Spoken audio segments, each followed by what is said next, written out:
Salam damai dan sejahtera di dalam nama Tuhan Yesus Kristus. Saya melanjutkan kembali pembahasan dari buku Institutes of the Christian Religion, karya Johannes Calvin. Buku yang keempat, bab yang ke-8. Of the power of the Church in Articles of Faith and the unbridled license of the papacy in corrupting the purity of doctrine. Tentang kuasa gereja dalam pokok-pokok iman tentang kebebasan tak terkendali kepausan dalam merusak kemurnian doktrin. Pada bab yang ke-8 ini, Calvin memulai bab ini dengan membahas batas dan sifat kuasa gereja dalam perkara ajaran iman. Calvin menegaskan bahwa gereja memang memiliki otoritas dalam mengajarkan kebenaran, namun otoritas itu tidak bersifat mutlak dan independen. Gereja harus tunduk sepenuhnya pada firman Allah dan kuasa mengajar bersifat ministerial, bukan magisterial dalam arti mutlak. Gereja harus melayani kebenaran yang telah dinyatakan, bukan menciptakannya. Setiap ajaran yang ada harus diuji oleh Alkitab, dan prinsip ini menjadi fondasi seluruh argumentasinya. Saudara yang kekasih dalam Kristus, Calvin kemudian membedakan antara otoritas gereja yang sah dan penyalahgunaan kuasa. Gereja berhak merumuskan pengakuan iman demi menjaga kesatuannya, namun rumusan tersebut tidak boleh melampaui kesaksian Alkitab. Ketika gereja menambahkan ajaran baru tanpa dasar Alkitab, ia melampaui mandatnya. Dalam hal inilah, Calvin melihat secara kritis titik penyimpangan utama kepausan. Otoritas berubah menjadi alat dominasi doktrinal. Tradisi ini ditempatkan setara atau bahkan di atas firman Tuhan, sehingga kemurnian Injil pun terancam. Calvin menekankan bahwa Roh Kudus tidak bekerja terpisah dari firman yang telah diilhamkan. Klaim inspirasi baru yang tidak selaras dengan Alkitab harus ditolak. Gereja tidak diberi kuasa menerima wahyu tambahan. Wahyu Allah telah selesai dalam kesaksian para rasul. Oleh sebab itu, gereja dipanggil menjaga, bukan memperluas deposit iman. Ketika Paus mengklaim kuasa menentukan doktrin baru, ia melampaui batas ini. Calvin melihatnya sebagai kebebasan tak terkendali. Hal itu merusak struktur otoritas rohani. Saudara yang kekasih di dalam Kristus, Calvin membahas bagaimana konsili gereja memiliki tempat penting dalam sejarah. Konsili dapat membantu menjernihkan kontroversi ajaran, namun keputusan konsili tetap harus diuji oleh Alkitab. Calvin mengakui konsili-konsili awal yang setia pada firman Allah. Ia menghormati peran mereka dalam mempertahankan doktrin Tritunggal dan Kristologi. Namun ia menolak anggapan bahwa semua konsili tidak mungkin salah. Sejarah menunjukkan adanya kekeliruan, karena itu firman Allah tetap hakim tertinggi. Calvin mengkritik anggapan bahwa gereja tidak mungkin salah dalam ajaran. Ia menunjukkan bahwa nabi dan para rasul pun menegur umat Allah ketika menyimpang. Gereja sepanjang sejarah mengalami kemerosotan doktrinal. Oleh sebab itu, klaim infalibilitas institusional tidak berdasar. Ketika Paus dianggap tidak mungkin salah dalam penetapan iman, koreksi menjadi mustahil. Karena itu Calvin melihat ini sebagai ancaman besar. Gereja dapat terperangkap dalam kesalahan permanen, sehingga hanya firman Allah yang tidak mungkin salah. Ia juga membahas praktek pengeluaran dekrit dan kanon yang mengikat hati nurani. Ketika keputusan manusia diwajibkan sebagai syarat keselamatan, kebebasan Injil dirampas. Calvin menekankan bahwa hati nurani hanya terikat pada firman Allah, sehingga ajaran yang tidak jelas dasar alkitabiahnya tidak boleh diwajibkan.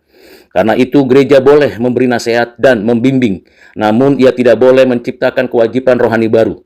Sebab penyalahgunaan ini menurutnya nyata dalam kepausan. Karena itu doktrin berkembang tanpa kendali skriptural. Calvin kemudian menyoroti praktek interpretasi Alkitab yang dimonopoli oleh otoritas gereja Roma. Ia menolak klaim bahwa hanya Paus dan struktur resminya berhak menafsirkan Alkitab. Roh Kudus bekerja dalam seluruh tubuh Kristus karena gereja memang memiliki tugas pengajaran resmi. Namun, akses kepada firman Allah tidak boleh dibatasi. Ketika interpretasi dipusatkan secara eksklusif, firman Allah menjadi alat kekuasaan. Dalam hal ini, Calvin melihat sebagai bentuk tirani rohani. Karena itu, Injil harus diberitakan dengan terbuka. Saudara yang kekasih di dalam Kristus, Calvin membahas pula penambahan doktrin-doktrin tertentu yang menurutnya tidak memiliki dasar kuat dalam Alkitab. Tradisi berkembang dan diberi status normatif. Umat diajar menerima tanpa pengujian kritis. Otoritas Paus dijadikan jaminan kebenaran.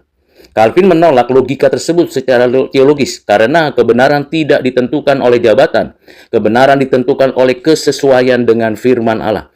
Inilah prinsip yang menjadi sentralnya. Calvin juga membedakan antara perkembangan pemahaman dan penambahan substansi iman. Ia mengakui bahwa gereja dapat memperjelas ajaran yang sudah ada, namun memperjelas berbeda dari menciptakan ajaran baru. Ketika esensi iman diubah atau diperluas, Injil terancam. Ia melihat kepausan telah melampaui batas. Ini otoritas berkembang menjadi mutlak. Ajaran atau doktrin menjadi alat legitimasi struktural. Sebab itulah gereja kehilangan kesederhanaannya. Dalam argumennya, Calvin menunjukkan bahwa sejarah gereja penuh dengan perdebatan teologis. Konsili seringkali dipengaruhi faktor politik, karena keputusan tidak selalu murni teologis. Hal inilah yang menunjukkan perlunya kewaspadaan. Karena itu, gereja tidak kebal dari tekanan eksternal. Oleh sebab itu, Alkitab menjadi satu-satunya standar stabil. Tanpa standar ini, ajaran mudah berubah dan stabilitas sejati ada pada Alkitab. Saudara yang kekasih dalam Kristus, Calvin menegaskan kembali bahwa kuasa gereja bertujuan membangun tubuh Kristus. Kuasa itu harus dijalankan dalam kerendahan hati. Gereja melayani Kristus sebagai kepala. Ketika gereja mengangkat dirinya di atas firman Allah, ia mengkhianati panggilannya. Otoritas yang sah selalu bersifat pelayan. Penyalahgunaan kuasa melahirkan penyimpangan doktrinal. Dalam hal ini, Calvin melihat reformasi sebagai pemulihan prinsip ini, sehingga gereja harus kembali pada firman. Ia juga memperingatkan bahwa pengabaian firman Allah membuka pintu bagi tahayul. Ajaran berkembang tanpa fondasi Alkitabiah yang kokoh, karena praktek keagamaan menjadi kompleks dan memberatkan. Disinilah umat kehilangan kepastian keselamatan yang sederhana dalam Kristus. Sebab Calvin melihat hal ini sebagai akibat langsung dari kebebasan doktrinal yang tak terkendali. Dengan demikian, kemurnian Injil tergantikan sistem ritual dan otoritas Paus menjadi pusat spiritualitas. Disinilah Injil tersamarkan. Calvin kemudian menegaskan bahwa gereja sejati dikenali dari kesetiaannya pada firman. Otoritas bukan ukuran utama gereja. Kesetiaan pada ajaran rasuli menjadi tanda utamanya. Karena ketika gereja meninggalkan dasar ini, identitasnya terganggu. Ia tidak menyangkal adanya gereja dalam struktur Roma, tetapi ia menilai adanya kerusakan serius. Kerusakan itu terletak pada penyalahgunaan kuasa doktrinal. Sebab itulah reformasi bertujuan untuk memulihkan kemurnian ajaran. Implikasi teologis dari bab yang ke-8 ini menegaskan supremasi kitab suci atau Alkitab dalam kehidupan gereja. Gereja masa kini harus menolak segala bentuk absolutisme doktrinal yang melampaui firman Allah. Otoritas gereja tetap penting tetapi bersifat pelayan. Kepemimpinan teologis harus terbuka dan koreksi. Disinilah konsili dan sinode harus tunduk pada Alkitab. Karena tradisi dihargai tetapi tidak dipertuhankan. Sebab Kristus memerintah melalui firman-Nya. Inilah dasar gereja yang sehat. Saudara yang kekasih di dalam Kristus, dalam konteks gereja modern, bab 8 ini memperingatkan bahaya kultus figur rohani. Ketika pemimpin dianggap tidak mungkin salah, bahaya besar muncul. Gereja harus membangun budaya akuntabilitas, sehingga perlu pendidikan teologi harus berakar pada Alkitab dan pengajaran publik perlu diuji bersama. Jemaat dipanggil membaca dan memahami firman Allah, sehingga transparansi menjaga kemurnian ajaran terjadi. Terbentuklah reformasi yang menjadi semangat berkelanjutan. Dalam konteks akademik teologi, bab 8 ini mendorong integritas hermeneutik. Penafsiran tidak boleh dimonopoli secara politis. Diskursus teologis harus terbuka dan bertanggung jawab, sebab sejarah menjadi pelajaran penting. Gereja belajar dari kesalahan masa lalu, dan otoritas teologis diuji melalui dialog dengan firman Allah. Karena itulah kejujuran ilmiah menjadi bagian kesetiaan rohani, sehingga kemurnian doktrin dijaga bersama. Dalam konteks pastoral, buku keempat bab 8 ini menegaskan kebebasan hati nurani. Umat tidak boleh dibebani aturan tanpa dasar Alkitabiah. Penggembalaan harus diarahkan kepada Kristus dan firman Allah menjadi sumber penghiburan dan koreksi hidup. Kuasa rohani yang digunakan untuk membangun iman adalah firman Tuhan, dan penyalahgunaan kuasa melukai jiwa-jiwa yang membutuhkan penghiburan dan pengajaran. Oleh sebab itu, saudara, kepemimpinan harus rendah hati, dan gereja hidup dalam terang firman Allah. Saudara yang kekasih dalam Kristus, dalam konteks ekumenis, buku yang keempat bab yang ke-8 mengajak dialog berdasarkan firman Allah. Kesatuan tidak dibangun atas dominasi doktrinal. Kebenaran diuji melalui Alkitab dan gereja-gereja dipanggil saling mengoreksi dalam kasih dan kebenaran. Otoritas tertinggi tetap pada firman Allah, bukan dominasi doktrinal dan dominasi yang lain. Reformasi bukan sekadar peristiwa sejarah, saudara. Ia adalah panggilan terus-menerus pada kemurnian Injil. Kristus tetap kepala gereja sepanjang zaman.